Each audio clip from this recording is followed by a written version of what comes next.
Some men are tested constantly, others are left alone, not because they are aggressive, but because something about them signals cost, before words, before action, before conflict even starts. People don't test strength, they test uncertainty. The moment hesitation appears, pressure follows. Men who aren't tested remove uncertainty from the room instantly. This psychology is ancient. Predators don't attack what looks prepared. Stillness signals readiness. Calm signals control, and control signals danger. Men who are tested react too fast. They explain, they defend, they rush to prove. Each reaction lowers perceived cost. Untested men do not rush, they don't clarify intentions, they let ambiguity exist. Ambiguity forces caution. The brain calculates risk automatically, tone, posture, timing. Men who aren't tested score high on all three without effort. Confidence is not loud. Loudness is insecurity leaking out. Calm compresses space. It makes people adjust distance without instructions. People test to measure boundaries. Strong presence removes the need. Boundaries feel implied, not negotiated. Men who invite tests overexpress emotion, approval, anger, defensiveness. Each emotion is a handle. Men who avoid tests stay neutral. Emotionless does not mean cold, it means controlled. Control is intimidating. Stillness tells the nervous system one thing: this person is not impulsive. Impulsive people are predictable. Predictable people are safe to test. Untested men slow situations down. Speed creates mistakes. Slowness creates fear of consequence. People sense when a man does not need validation. No approval seeking, no reassurance hunger. That absence alone changes behavior. Tests are attempts to gain control, but control cannot be taken from someone who isn't emotionally invested. The most powerful signal is restraint. Words restrained, movement restrained, emotion restrained. Restraint equals danger. Men who are tested feel the need to respond. Men who aren't tested let silence respond for them. Presence is not built by dominance. It's built by certainty. Certainty removes openings. People test men they think they can move. They leave alone men who feel immovable. Stillness communicates confidence faster than words. The nervous system reads it instantly, before logic engages. This is the foundation. Before power, before dominance, presence decides who gets tested and who doesn't. Pressure exposes most men. Their breathing changes, their voice tightens. Calm men do the opposite. They slow down, and pressure has nothing to grab. Testing begins with stress, a comment, a stare, a delay. Calm men don't rush to resolve discomfort. They allow it to exist. The nervous system communicates faster than words. When you remain calm, others feel unsafe escalating. They sense loss of control. Men who panic under pressure reveal investment. Investment invites manipulation. Calm removes leverage. Calm men don't fill silence. They let it stretch. Silence under pressure forces the tester to speak again, and each word weakens them. Pressure tests timing. Calm men control tempo. They answer late, move late, decide late. Late creates uncertainty. Most people seek relief under stress. Calm men deny it. No reassurance, no reaction. Pressure collapses inward. Anger is predictable. Fear is readable. Calm is unreadable. Unreadable men are dangerous to test. When pressure rises, calm men lower their voice. Soft tone forces others to listen harder. Power shifts silently. Pressure wants reaction. Calm gives observation. Observation dismantles momentum. Men who are tested argue. Men who aren't tested pause. Pauses feel heavier than words. Under pressure, calm men don't explain themselves. Explanation implies doubt. Certainty needs none.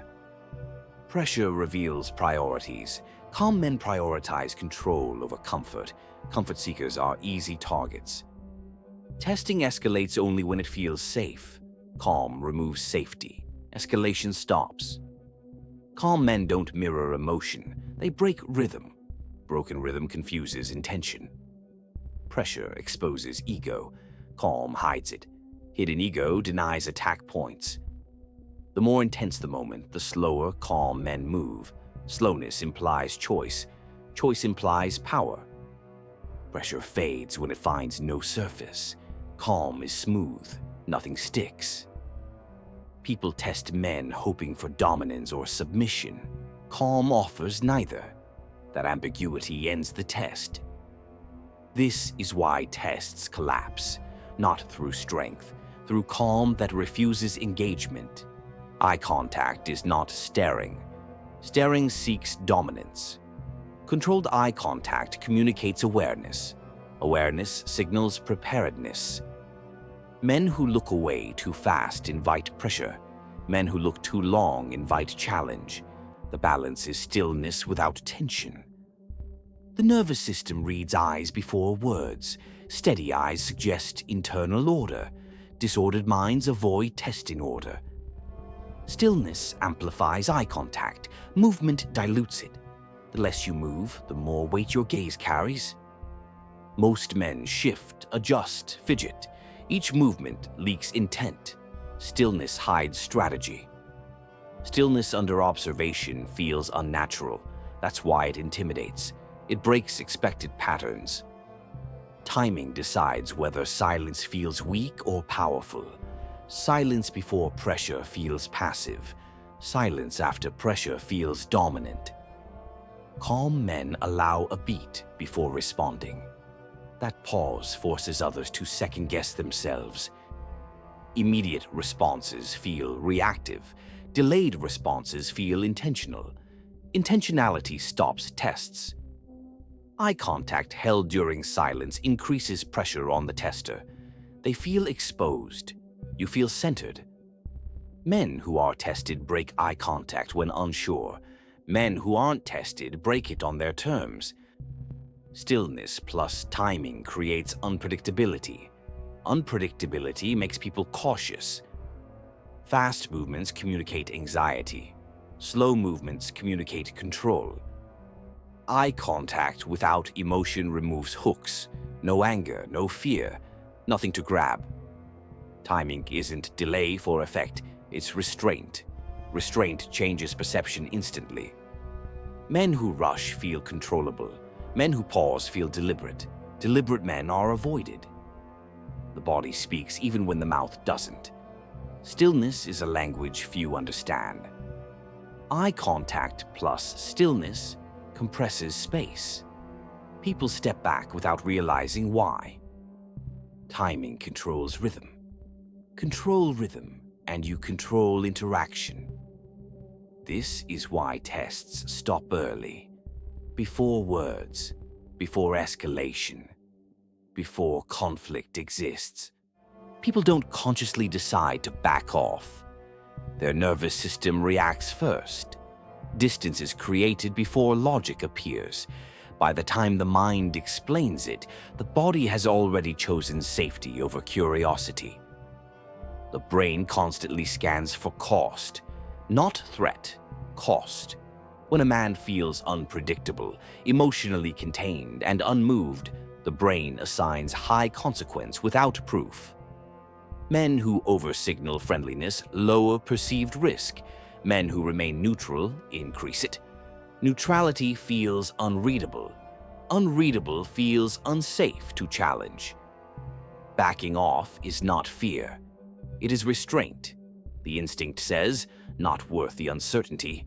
And uncertainty is what most people avoid, not confrontation itself. Predictable men invite interaction. Unpredictable men invite distance. Distance feels safer than guessing wrong. People approach men they feel they can emotionally steer. They retreat from men who feel internally anchored. Anchored men don't shift easily. Backing off feels like intuition. But intuition is rapid calculation, tone, posture, stillness, all processed before a single word lands. Men who feel silence reduce pressure. Men who allow silence create it. Pressure makes people step away instinctively.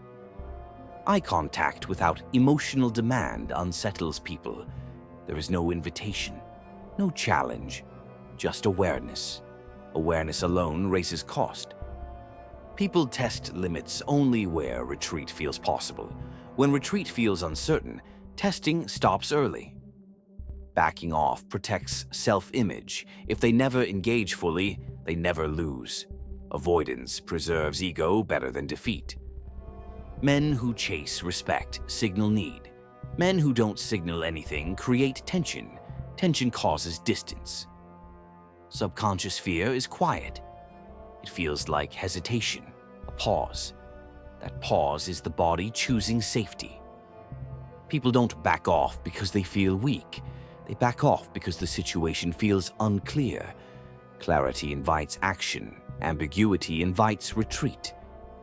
Men who aren't tested don't push others away. Others move themselves away. Distance is the earliest form of respect. It appears long before words do. People back off to regain internal control. Control matters more than winning. When presence feels heavy, interaction feels risky. Risk avoidance looks like disinterest. Loud dominance attracts resistance. Quiet dominance attracts avoidance. This is why people back off, not because they are intimidated, but because they sense consequence without explanation. Aggression is an announcement. It tells others what you intend to do. Power does the opposite. It stays silent and lets others imagine consequences. Imagination always creates more fear than reality. Aggressive men seek reactions to confirm control. Powerful men remove the need for confirmation. When nothing is provoked, nothing can be manipulated. That emotional vacuum makes people cautious by instinct. Aggression escalates situations quickly. Power slows everything down. Slowness forces others to consider mistakes, and fear of miscalculation stops most tests before they begin. Men who rely on aggression reveal limits. Men who rely on power hide them. Hidden limits force restraint because nobody knows where the line truly is. Threats are boundaries spoken aloud. Silence leaves boundaries undefined. Undefined boundaries feel dangerous to cross. Aggression demands attention. Power commands space. Space is taken without force. People move themselves when pressure feels invisible but present. Anger is predictable. Predictability invites testing. Power stays neutral, and neutrality cannot be mapped or challenged easily. Powerful men do not correct disrespect immediately. They observe it first. Observation delays response. Delay magnifies consequence. Aggression seeks to win. Power assumes position. When position is assumed, competition becomes unnecessary. People fear power more than anger. Anger ends quickly. Power stays, and permanence changes behavior. Men who shout invite resistance. Men who remain quiet invite distance. Distance is the first sign that testing has stopped. Power without aggression feels unfair to most people. There is no clear trigger, no justification, only consequence without warning. Aggression reacts to disrespect. Power absorbs it. Absorption removes momentum from the situation entirely. Men who are tested seek dominance through force. Men who aren't tested let force feel unnecessary. Powerful men don't rush closure. They allow tension to linger. Lingering tension teaches others restraint. Aggression is exhausting. Power is efficient. Efficiency looks dangerous because it feels sustainable. People test men they believe will react emotionally. They avoid men who appear emotionally unreachable. Power doesn't need to be proven repeatedly. Once sensed, it rewrites future behavior. Aggression burns fast and fades. Power accumulates quietly. Accumulation is what makes it untouchable. This is why powerful men aren't tested, not because they threaten, but because nothing about them feels safe to misjudge.